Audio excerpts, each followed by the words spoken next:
En mi graduación papá me humilló frente a todos. No merecías graduarte, dijo borracho. Papá dijo que Bianca merecía mi título, no yo. En mi propia fiesta de graduación, mi papá se levantó, brindó y declaró frente a todos que no merecía mi éxito. Lo hizo con esa voz dura que siempre había usado para aplastarme. Yo simplemente levanté mi copa, lo miré directo a los ojos y le respondí con una sonrisa. Genial. Entonces que sea mi hermana quien pague tus facturas. Todo se detuvo. Silencio. Se podía oír el viento acariciando los globos. Las conversaciones murieron de golpe, y las risas se esfumaron como si hubieran sido un espejismo. Fue entonces cuando sentí algo nuevo, libertad. No libertad de ese lugar, sino de todo lo que había cargado durante años. La fiesta era mía, mi graduación universitaria, no cualquier título. Lo conseguí con becas, 2 empleos, turnos de madrugada y meses de dormir apenas 4 horas. Mientras mis amigas disfrutaban vacaciones o salidas con sus familias, yo trabajaba lavando platos y dando clases de matemáticas por Zoom. Y aún así, allí estaba mi papá, llegando tarde,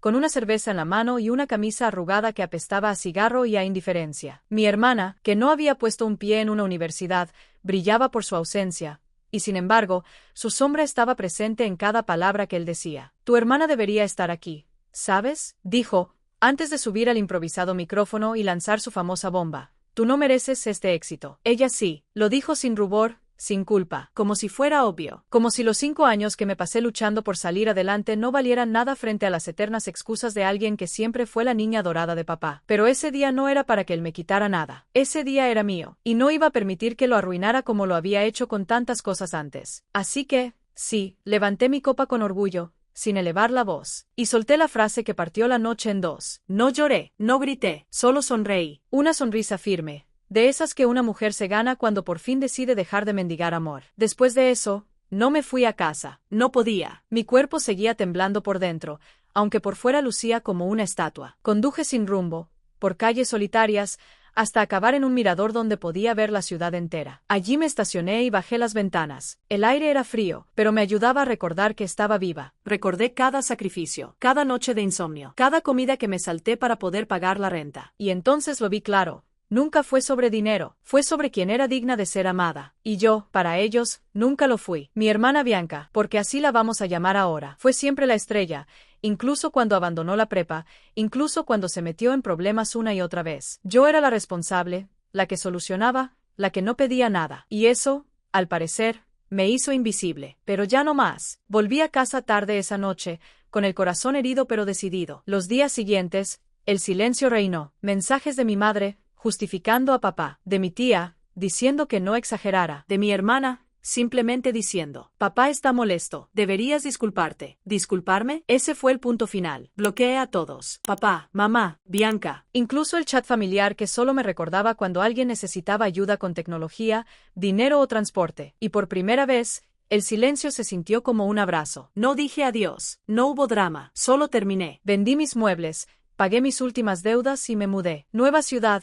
Nuevo comienzo, nuevo número. Mi nueva vida empezó con paredes desnudas y libertad. No tenía lujos, pero todo era mío. Y colgué mi diploma en la pared, no como trofeo, sino como testigo de que sobreviví, de que, a pesar de todo, yo sí valía la pena. Los primeros días en la nueva ciudad fueron raramente tranquilos. No esperaba sentirme tan ligera. Estaba acostumbrada a vivir en alerta, lista para el siguiente comentario pasivo-agresivo, la siguiente comparación con Bianca, la siguiente mirada que decía no es suficiente. Pero ahora, lo único que escuchaba era el sonido del tráfico lejano y el saxofón desafinado de mi vecino los domingos por la mañana. Me acostumbré a la soledad, a preparar café solo para mí, a caminar sin prisa, a tomar decisiones sin tener que explicarle nada a nadie. Empecé a descubrirme. Tomé una clase de fotografía en el centro comunitario, algo que siempre quise hacer pero que nunca me atreví por miedo a que lo consideraran una pérdida de tiempo. Resultó que tenía buen ojo. Mi profesor me animó a exponer algunas fotos en una galería local. Vendí 2. No era mucho dinero, pero fue la primera vez que alguien,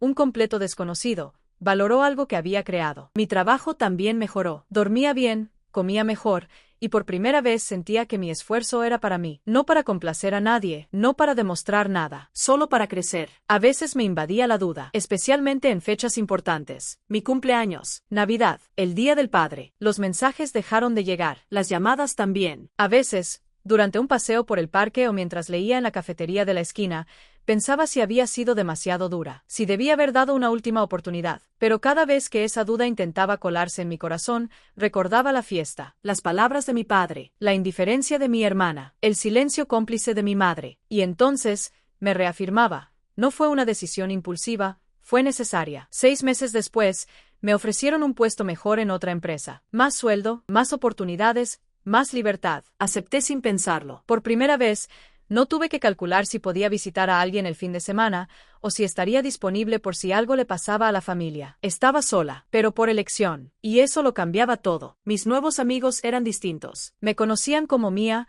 la fotógrafa con alma vieja, no como la hija invisible. Me valoraban por mis ideas, no por mi capacidad de resolver problemas familiares. Y así, empecé a formar mi propia tribu. Un día, mientras organizaba mis fotos para una exposición local, recibí un correo electrónico. Era de mi madre. Corto, sin adornos. Tu padre está en el hospital. Ataque al corazón. No es grave, pero pensé que debería saberlo. Leí el mensaje 3 veces, esperando sentir ese viejo impulso de correr, de estar presente, de salvar a todos. Pero no sentí eso. Sentí compasión, de lejos, como cuando ves llover en una ciudad donde ya no vives. Le respondí con educación. Gracias por avisar. Me alegra saber que no fue grave. Le deseo pronta recuperación. No ofrecí visitar. No pregunté por la habitación. No me ofrecí a pagar nada. Días después, ella volvió a escribir. Tu padre pregunta por ti. Y luego, otro mensaje, esta vez de él. Un intento torpe de conexión. Tu madre me dio tu correo. Espero que estés bien. Las cosas han cambiado desde que te fuiste. Nada de disculpas, nada de responsabilidad, solo una frase ambigua, como si yo me hubiera ido porque sí, no porque me empujaron con años de desprecio. Le respondí con calma. Le conté de mi nuevo trabajo, de las fotos, de lo bien que me sentía. No mencioné la herida, no abrí la puerta al perdón falso. Firmé con mi nombre, solo eso. Sin cariño, sin títulos. No hubo respuesta, y eso estuvo bien. Mi cumpleaños llegó, por primera vez en años. No recibí ni un mensaje de mi familia, pero mis amigos organizaron una pequeña fiesta sorpresa en mi departamento. Comimos pizza, tomamos vino barato, jugamos juegos tontos y reímos hasta que nos dolió el estómago. Una de mis amigas horneó un pastel, chueco, un poco seco, pero hecho con amor genuino. Mientras soplaba las velas, entendí algo. Yo había estado buscando aceptación en el lugar equivocado toda mi vida. Al alejarme, creé espacio para que entrara gente que me quería por lo que soy, no por lo que esperaban que fuera. Ese fue el verdadero regalo, no el diploma, no el trabajo, la libertad de ser yo sin miedo a no ser suficiente. 2 años después de haber cortado todo contacto con mi familia, mi vida era completamente distinta. Ya no vivía con el nudo en la garganta de preguntarme si algún día sería suficiente. Me levantaba cada día con paz, sin ruidos, sin cargas, sin tener que demostrarle nada a nadie. Y entonces sonó mi teléfono. Número desconocido. Por alguna razón, contesté. ¿Mía? Era la voz de mi tía Carmen. La reconocí al instante, aunque hacía más de 2 años que no hablábamos. Hola, respondí, cautelosa. Por favor, no cuelgues, dijo rápido, como si temiera perder la conexión antes de decir lo importante. Sé que probablemente no quieras hablar conmigo, pero necesito contarte algo. Me senté en la orilla de mi cama. Había algo en su tono, una mezcla de urgencia y ternura. ¿Qué pasa? ¿Es tu mamá? Está enferma. Cáncer de páncreas. ¿Lo detectaron tarde? Mía. Y no está respondiendo al tratamiento. Los médicos dicen que quizás tenga 6 meses, tal vez menos. El silencio cayó como una piedra en mi pecho. No supe qué decir, no sabía qué sentir. Mi madre, a pesar de todo, seguía siendo mi madre. No había estado para mí cuando más la necesité. Nunca me defendió, nunca me eligió. Pero era la mujer que me enseñó a peinarme, a leer cuentos, a bailar sola frente al espejo. ¿Por qué me llamas tú y no ella? Pregunté. Porque ella no puede, o no se atreve, pero sé que piensa en ti. A veces me habla de ti como si todavía vivieras ahí, como si fueras a cruzar la puerta en cualquier momento. Me pasé la mano por el rostro, como si eso pudiera borrar la confusión que me invadía. ¿Ella quiere verme? Sí, pero no te lo va a pedir. Es demasiado orgullosa, pero te lo juro, Mía, yo la veo, y sé que te necesita. No lo dirá, pero lo siento en sus ojos cada vez que pregunta si sabes cómo está, si ha dicho algo, si todavía vive cerca. ¿Y papá? No habla mucho. Está en negación, supongo. Pasa todo el tiempo en el hospital. ¿Y Bianca? Bueno, viene cuando puede. Ya sabes cómo es ella. Sí, sabía. Bianca, con su libertad glorificada, siempre presente en las historias pero ausente en los momentos difíciles. La hija celebrada por existir, pero incapaz de sostener a otros si no era conveniente. ¿Cuándo debo ir? Pregunté finalmente, sin adornos. Este fin de semana, si puedes. Hay días buenos y días malos, pero no esperes mucho. Colgué sin promesas, pero también sin negaciones. Sabía que lo haría. Pasé los siguientes 2 días peleando con mi conciencia, con mis recuerdos, con mi orgullo. Tenía miedo, no de verla enferma, sino de verla igual, incapaz de reconocer todo lo que dolió. El sábado por la mañana, me subí al tren, 3 horas mirando el paisaje pasar, sintiendo cómo se desmoronaban las capas de distancia que había construido para protegerme. Al llegar al hospital, el pasillo olía a desinfectante y resignación. Carmen me esperó afuera de la habitación. Me abrazó, y por primera vez, lloró. Gracias por venir, me susurró. Entré. Mi madre estaba pálida, delgada, conectada a varios monitores. Se veía tan pequeña. Al verme, sus ojos se llenaron de lágrimas. Intentó hablar, pero solo pudo levantar una mano. Me acerqué, la tomé. Hola, mamá. Ella apretó mis dedos con fuerza. No hablamos mucho ese día. No era necesario. Me quedé con ella varias horas. Le leí un capítulo de un libro que solía gustarnos. Le conté cosas simples. Ella solo me escuchaba, y lloraba en silencio. Al salir, Carmen me preguntó si volvería al día siguiente. Sí, quiero verla otra vez. Y así lo hice, día tras día, no buscando perdón ni respuestas, solo compartiendo ese último tiempo juntas, desde un lugar nuevo, el mío propio. Mi padre nunca me habló directamente. Me saludaba con un gesto seco. Bianca, en cambio, fingía normalidad, como si yo nunca hubiera desaparecido, como si nada hubiera pasado, como si ella no supiera por qué me fui. Un día, cuando estábamos solas en el pasillo, me dijo: «Papá no ha sido el mismo desde que te fuiste». Yo tampoco, le respondí. Ella bajó la mirada. Yo no sabía que te dolía tanto. Ese fue siempre el problema, Bianca. Nunca te diste cuenta. La conversación no fue una pelea. No hubo gritos. Fue solo eso, una verdad puesta sobre la mesa. Y eso, para mí, fue suficiente. Los últimos días de mi madre fueron duros, pero también extrañamente hermosos. Me agradeció, no con palabras, sino con gestos, con miradas que decían gracias por estar. Cuando finalmente se fue, sentí tristeza, pero no culpa. La abracé antes de su último aliento. Le susurré que la perdonaba, que estaba bien, que yo estaba bien, porque lo estaba, porque yo ya no necesitaba ser vista por ellos para saber quién era. Después del funeral de mi madre, no volví a ver a mi padre ni a Bianca. No hubo una última conversación.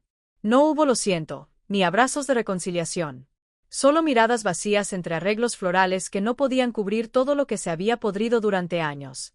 Mi tía Carmen fue la única que me acompañó al tren de regreso. Me abrazó fuerte, con una ternura real que nunca le había visto antes. Gracias por haber venido, Mía. Ella se fue en paz. Yo asentí, porque lo sabía. Pero también sabía que, aunque ella se había ido, yo estaba comenzando otra vida. Durante semanas, no supe cómo retomar mi rutina. Volví a mi apartamento, a mis clases de fotografía, a mis paseos por el parque. Pero algo había cambiado. Por dentro, había cicatrices cerrando. Ya no ardían. Pero estaban ahí, como huellas de una guerra que me formó sin mi permiso. Una tarde, mientras organizaba mis cosas, encontré la foto de mi graduación. Esa que había pedido al camarero del restaurante antes de irme. La tomé entre mis manos y por primera vez, en lugar de tristeza o enojo, sentí algo distinto. Orgullo. Me miré a mí misma. Sonriendo. Sola, sí. Pero fuerte. Esa era yo. La mujer que sobrevivió a una vida entera sintiéndose menos. Y aún así, triunfó. No por venganza. No para probarle nada a nadie. Triunfó por ella misma. Esa noche encendí una vela. Me serví una copa de vino y escribí una carta. No para enviarla. Solo para soltar. Querido papá, no espero que entiendas. Ni siquiera que lo intentes. Solo quiero que sepas que te perdono. No porque lo merezcas, sino porque yo lo necesito.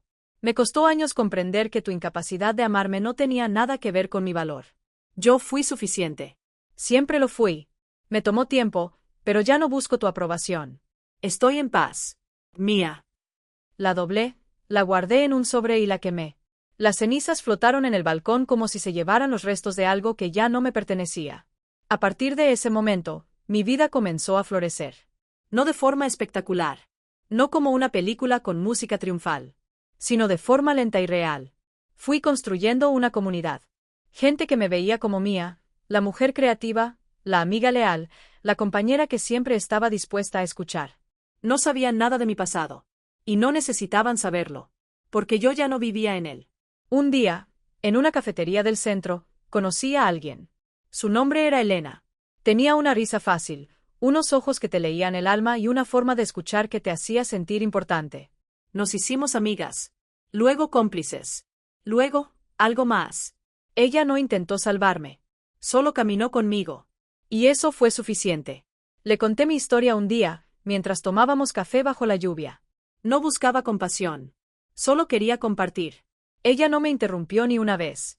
Al final, solo tomó mi mano y dijo: nadie que ha pasado por tanto debería dudar de su fuerza. Eres admirable, Mía. Y por primera vez, lo creí. No porque ella lo dijera, sino porque yo ya lo sabía. Un año después, expuse una colección de mis fotografías más personales. Una de ellas mostraba un camino empedrado y solitario, iluminado solo por la luz de un farol. La titulé: Lo caminé sola, pero lo hice mía. Recibí mensajes de mujeres que se sintieron identificadas. Una escribió: tu foto me hizo sentir menos sola. Me recordó que puedo seguir adelante aunque nadie me aplauda. Gracias por mostrar eso. Y fue entonces cuando entendí que todo había tenido sentido. Todo el dolor, el silencio, el abandono, me habían traído hasta aquí. A un lugar donde ya no necesitaba mendigar amor, ni probar mi valía, ni aceptar migajas emocionales. Había aprendido a levantar mi copa no solo para responder un insulto. Ahora la levantaba para celebrar cada victoria íntima, cada límite que puse, cada decisión que tomé para elegir mi paz antes que la lealtad a quienes me rompieron. Hoy, cuando alguien me pregunta por mi familia, sonrío. Tuve que soltar para poder vivir, digo. Y no lo digo con dolor. Lo digo con certeza. Porque aprendí que a veces la familia no es quien te cría, sino quien te ve de verdad. Y ahora, finalmente, estoy rodeada de personas que me ven. Que me valoran. Que no me comparan. Personas que no me piden que me encoja para que otros brillen. Personas que me aman sin condiciones. Hoy sé que mi historia no es de abandono, sino de renacimiento. Porque cuando dejé de esperar su amor, comencé a darme el mío. Y tú que estás escuchando esta historia, tal vez también te hayas sentido como yo. Invisible. Infravalorada. Comparada injustamente. Tal vez te enseñaron a callar para mantener la paz. A sonreír mientras te rompías por dentro. A quedarte, incluso cuando sabías que merecías más. Si es así, te dejo esta pregunta. ¿Cuándo fue la última vez que elegiste tu bienestar por encima de la expectativa de los demás? Porque a veces, el mayor acto de amor propio es marcharse. Recuerda suscribirte a nuestro canal para que no te pierdas ninguna de nuestras historias que cada día compartimos contigo.